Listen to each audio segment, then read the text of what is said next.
Sertão de Sergipe, meados de 1930. O relógio marca exatamente meio-dia, mas o tempo parece ter derretido sob o sol implacável que castiga o chão rachado. A poeira sobe em colunas finas, sufocando o fôlego de 200 homens que marcham com o peso do metal e do dever sobre os ombros. À frente dessa coluna de ferro e couro, montado em um cavalo baio que resfolega de exaustão, está o tenente Bezerra. Ele não é apenas um oficial. Ele é a face da lei enviada para extirpar o câncer que o governo acredita estar devorando o Nordeste. Suas ordens são curtas, grossas e definitivas. Não retornar sem a cabeça de Virgulino Ferreira da Silva. Parem. Essa única palavra, dita em um tom que mal ultrapassa o sussurro, faz a engrenagem de 200 rifles travar. O tenente Bezerra ergue a mão direita, e o silêncio que se instala no desfiladeiro do Angico é tão denso que o som das fardas roçando no couro das celas parece um grito de socorro. O rastro de Lampião está ali, escancarado. O cheiro de fumaça de uma fogueira recém-apagada ainda flutua, brincando com o olfato dos soldados. Para qualquer oficial treinado na capital, aquilo é um sinal de vitória iminente. Para o sertão, aquilo é um presságio. Essa é a história do dia, em que o maior exército já mobilizado contra o cangaço descobriu que a força bruta é cega diante da astúcia e que um homem pode vencer uma guerra sem disparar um único projétil, transformando a autoridade do Estado em uma ferida aberta que o tenente Bezerra carregaria até o seu último suspiro. Para entender como 200 homens armados até os dentes foram subjugados pelo vazio, você precisa entender o que era o sertão naquela época. Não era apenas um lugar geográfico. Era um estado de espírito onde a lógica operava sob a matemática do medo. O governo, operando de longe, acreditava que o volume de fogo resolvia qualquer insurgência. Se um bando de 20 cangaceiros causava problemas, mandavam-se 50 soldados. Se o bando crescia, mandava-se uma volante. Mas ali, naquela terra de espinhos e pedras que guardam o calor como brasas, a reputação valia muito mais que o calibre da arma. O conflito era inevitável. O Estado precisava de um troféu, uma prova física de que ainda mandava no Nordeste, e Lampião precisava provar que dentro da Caatinga o território era soberano e as leis eram dele. O tenente Bezerra era o homem escolhido para essa missão de glória. Ele carregava consigo a arrogância da máquina estatal, a crença inabalável de que 200 homens formavam uma força invencível. Ele via o bando de Lampião como criminosos comuns, acuados e famintos. O que ele não calculava era que Virgulino não era um guerreiro sanguinário buscando o confronto direto. Ele era o mestre de um tabuleiro que Bezerra sequer sabia que existia. Lampião operava sob o código da invisibilidade e da sugestão. No meio daquela tropa, no entanto, havia uma voz de cautela. O cabo Amâncio, um homem que nasceu respirando o pó daquela terra e que conhecia os segredos da Caatinga como a palma de sua mão, começou a notar algo que os outros ignoravam. Para Amâncio, os sinais deixados pelo bando eram óbvios demais. Rastros fundos, cinzas ainda quentes, galhos quebrados de forma deliberada. Ele sentia o cheiro da armadilha antes mesmo dela ser armada, mas no exército, o faro de um cabo raramente supera a ambição de um tenente. A perseguição avançava em um ritmo frenético. Bezerra estava possuído pela ideia de que Lampião estava em fuga desesperada. A cada quilômetro, a tropa encontrava vestígios de um acampamento gigante. Eram restos de comida, rastros de dezenas de cavalos e buracos de fogueira que sugeriam um exército de cangaceiros. O tenente sorria, acreditando que a superioridade numérica de Lampião era um mito que estava prestes a cair por terra, ou que, se fosse verdade, ele finalmente teria a batalha campal que o tornaria um herói nacional. Mas o sertão começou a pregar peças na sanidade dos soldados. O primeiro sinal de que as regras haviam mudado apareceu no tronco de uma braúna centenária. No meio do caminho, em uma árvore que o tenente Bezerra tinha certeza de que nenhum de seus homens jamais havia visitado antes, estava entalhado o seu próprio nome. Não era apenas um risco na madeira, era uma caligrafia firme, clara, como um convite para o próprio funeral. O cabo Amâncio empalideceu. Tenente, eles sabem quem somos, quantos somos e para onde estamos indo, ele avisou. Mas Bezerra, cego pelo desejo de poder, viu naquilo apenas uma provocação barata. A pressão psicológica começou a escalar de forma invisível. Os soldados, treinados para o combate, agora lutavam contra o nada.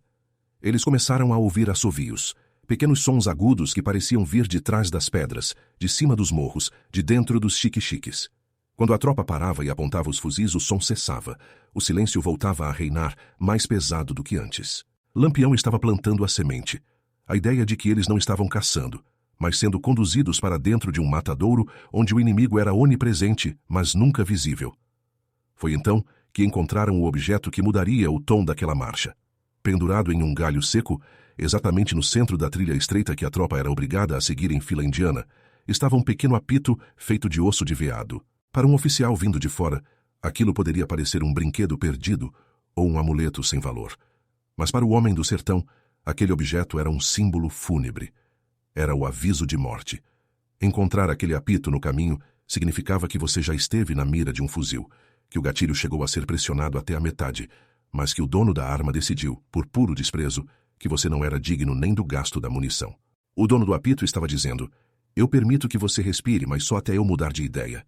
O tenente Bezerra sentiu o suor frio escorrer por baixo da farda. Ele olhou para os seus 200 homens e viu, pela primeira vez, a dúvida nos olhos de veteranos de guerra. A confiança cega da máquina estatal começava a rachar. Eles não estavam mais marchando contra um bando de homens. Eles estavam entrando em uma peça de teatro escrita por um gênio da guerra psicológica.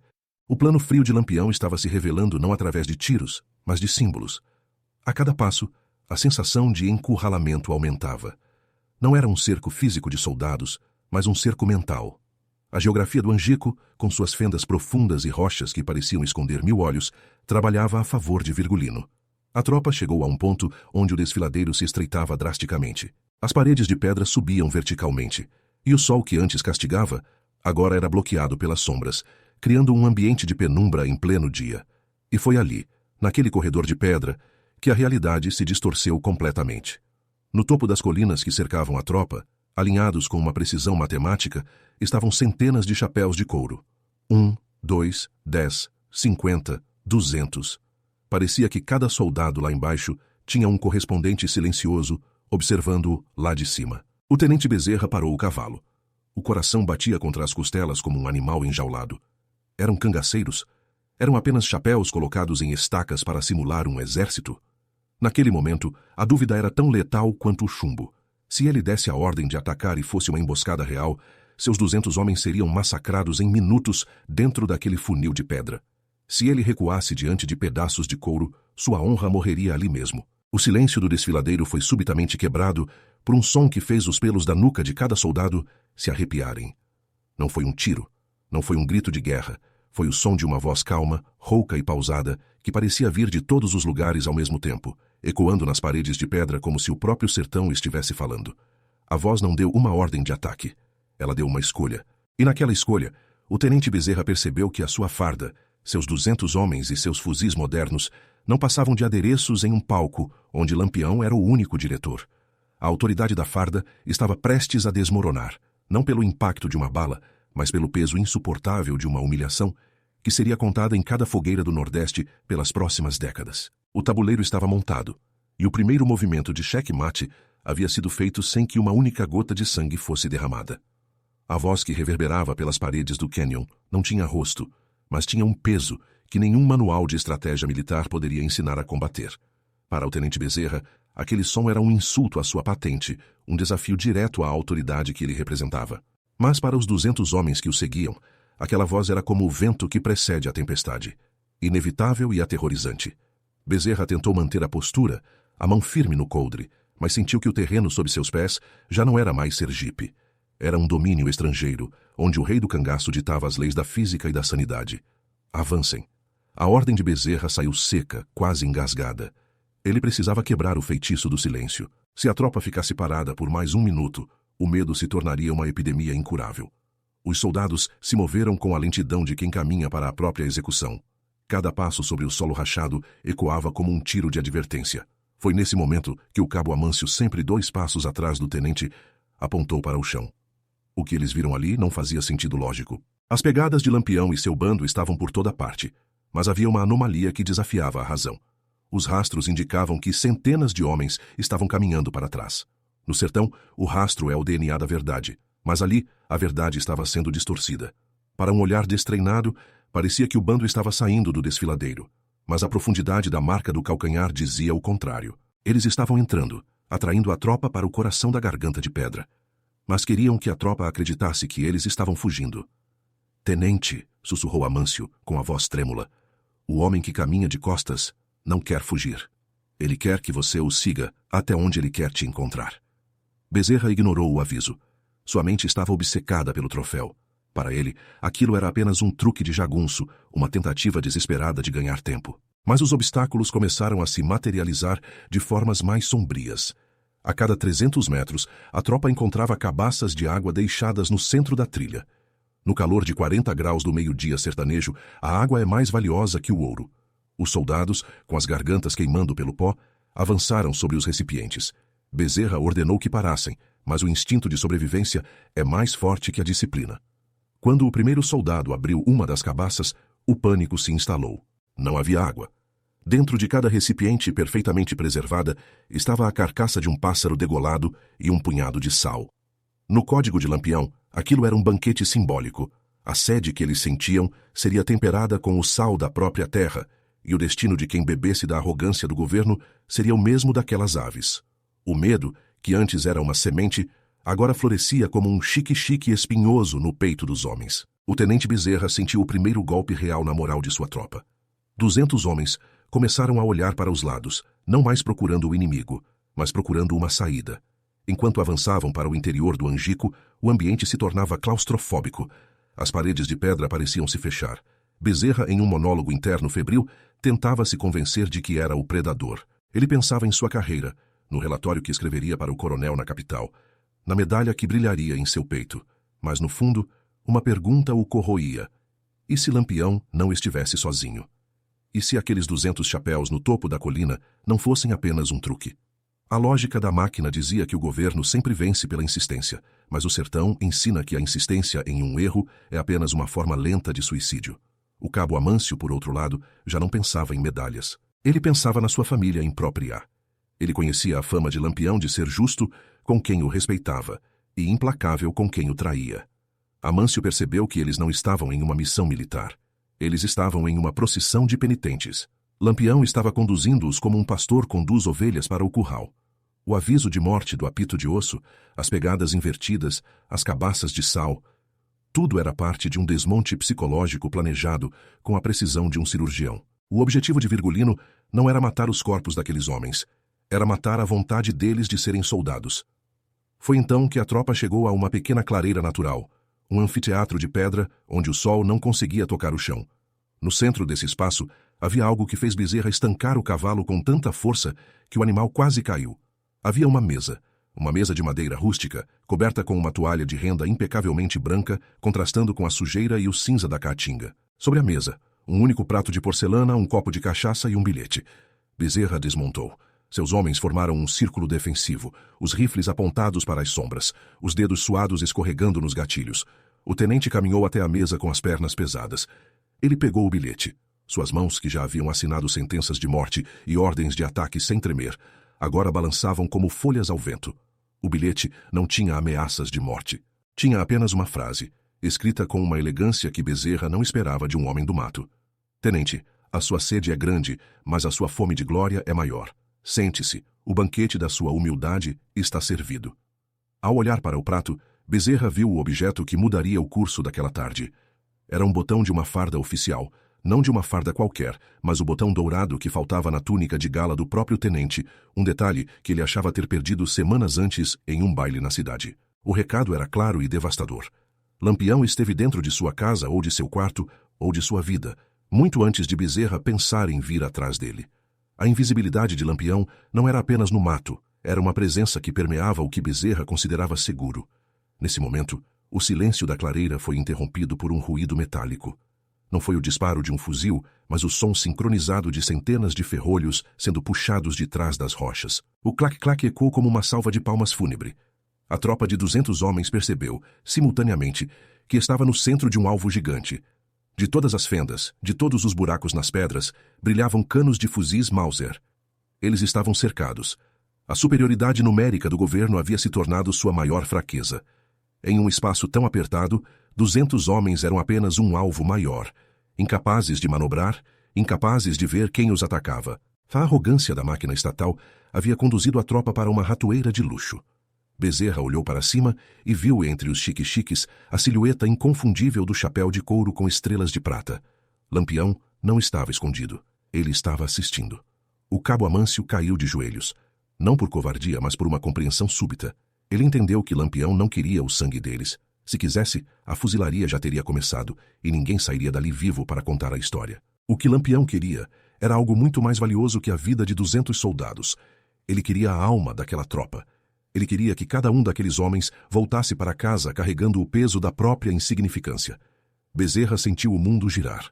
O capitão Virgulino, como era chamado pelos seus, havia transformado uma operação militar em um tribunal público onde o réu era o Estado brasileiro. O tenente olhou para o botão dourado no prato de porcelana e compreendeu que sua carreira, sua honra e seu futuro haviam acabado naquele exato segundo.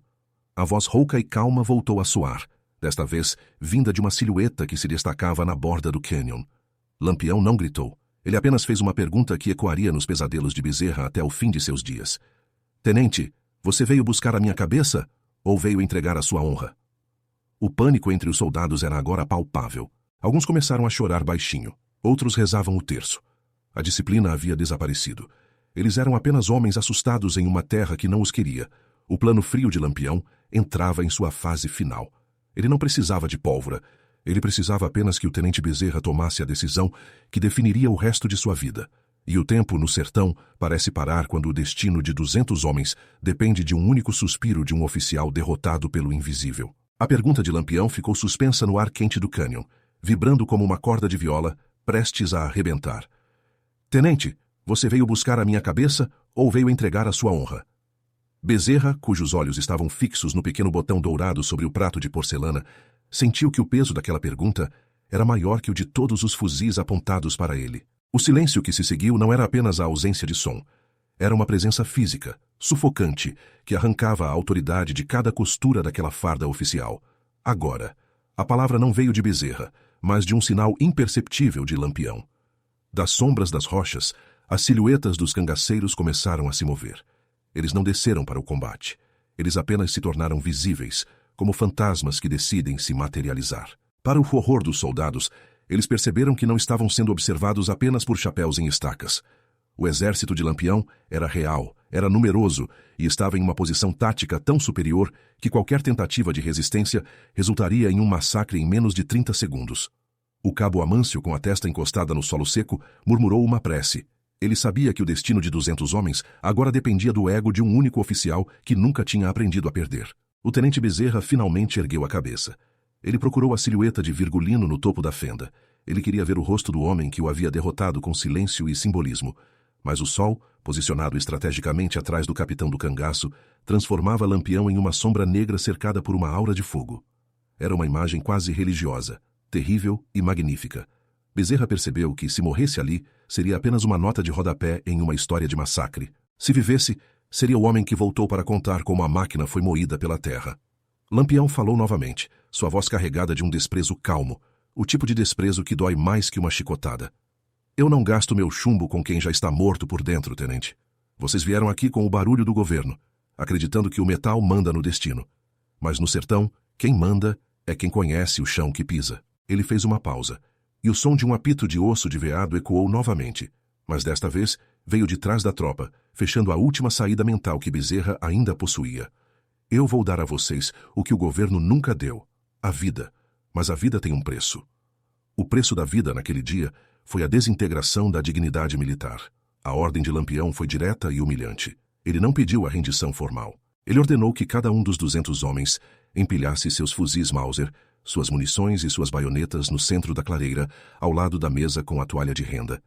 Era uma pira de ferro e madeira que representava o investimento de milhares de contos de réis do Estado, agora reduzidos a um monte de sucata aos pés de um fora da lei. Bezerra assistiu paralisado, enquanto seus soldados, um a um, caminhavam até a mesa e depositavam suas armas. O som do metal batendo no metal era o sino de um funeral de reputação. Alguns soldados choravam abertamente, não de medo, mas de uma vergonha que sabiam que nunca conseguiriam lavar. O cabo Amâncio foi um dos últimos. Ele colocou seu fuzil com cuidado, olhou para o topo do cânion e fez um sinal de respeito.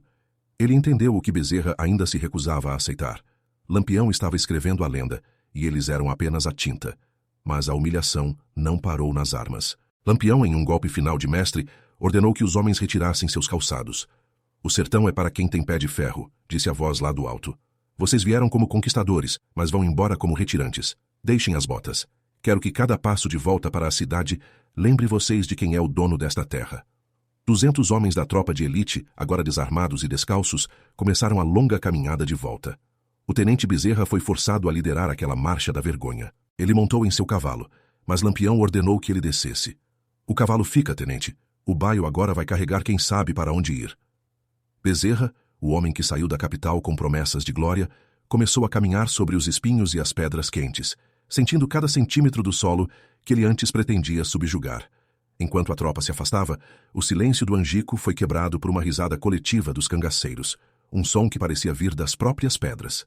Mas Lampião não riu. Ele apenas observou a coluna de homens sumir na poeira, como uma serpente ferida rastejando para longe.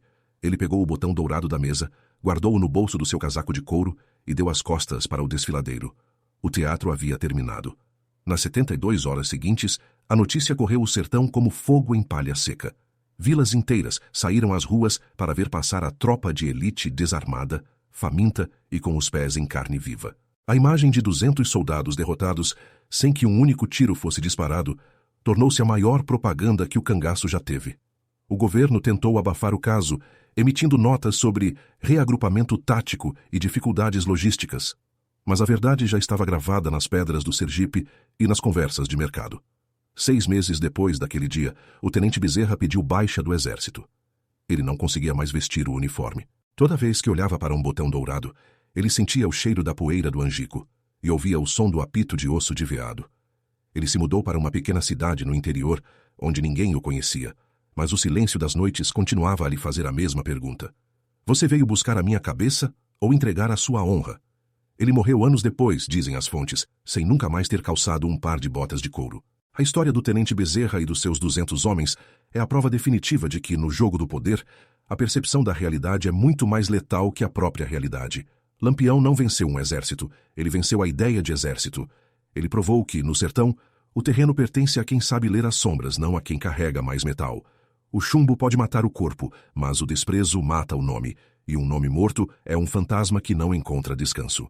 No sertão, quem muito se mostra, pouco se vê. E quem muito confia na força, acaba sendo traído pela própria sombra. Se você estivesse no lugar do tenente Bezerra, cercado pelo silêncio e pela certeza de que sua autoridade era uma ilusão, você teria a coragem de lutar uma batalha perdida ou aceitaria a vida em troca da sua dignidade? Deixe sua opinião nos comentários, porque no tabuleiro da vida, o próximo movimento pode ser o seu. Se você quer conhecer mais histórias onde a estratégia superou a força bruta e os bastidores do poder foram revelados, inscreva-se no canal e ative as notificações. A história é cheia de sombras, e nós estamos aqui para iluminar cada uma delas. Tem outra história fascinante esperando por você bem aqui no canal. Até a próxima.